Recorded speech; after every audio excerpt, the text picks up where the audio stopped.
just manipulate from a remote perspective.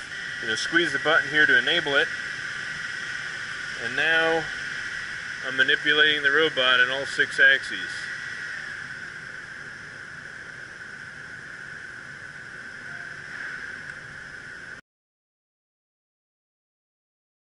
You can turn on and off different motion methods. Right now, we'll just look at Cartesian motion here, so up, down, left, right. And so now we're in world coordinates here. If I were to go ahead and select a different mounting point, connect onto the robot. So you can put mounting points anywhere in your system. Once you set them up, enable the tool coordinates for them. Very simple method.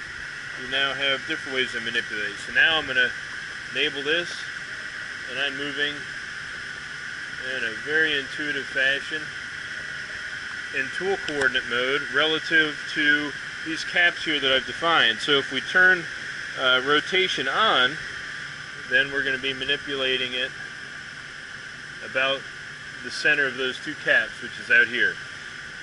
Since this is an analog device, the harder I push it, the faster it goes. Here I'm very little. Now we go faster, slow down a little bit.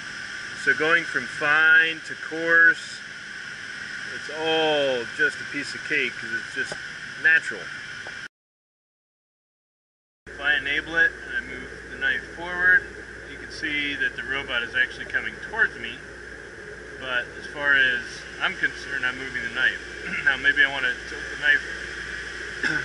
the knife down a little bit. No problem. Move it in deeper. I'm going to move it to the right just a little bit. All of these motions are just very intuitive.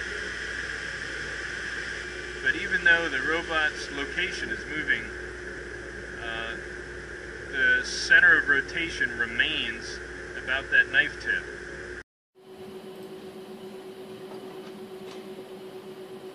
So now this coordinate point is established as the polishing location. And we can simply enable the navigation. And now you can see we're dancing around that point. We'll go ahead and allow all axes of manipulation. So now I can very intuitively come down to the contact point, and then we can move around it. You can see this is immaterial of which position on the part that the robot is holding. It's all about the remote point on here. So we can manipulate there, and there I am rotating around that point right here. Or we can go ahead and switch back to all axes again, and now we can go ahead and navigate down. We come underneath. We want to get this inside edge over here. Here I am bringing the flange into position.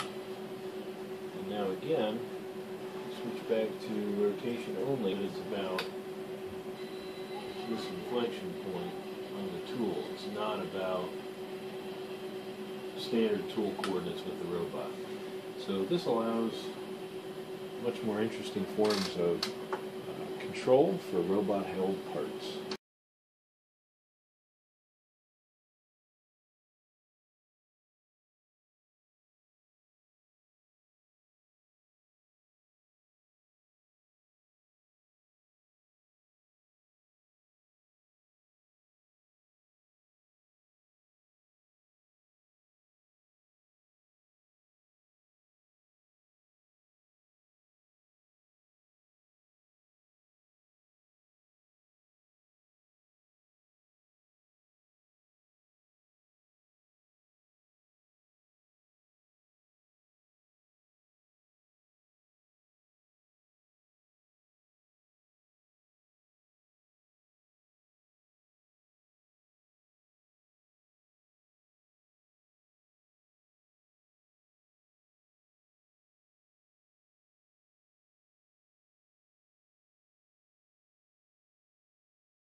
one would want when they're trying to set up a robot off of a stationary tool.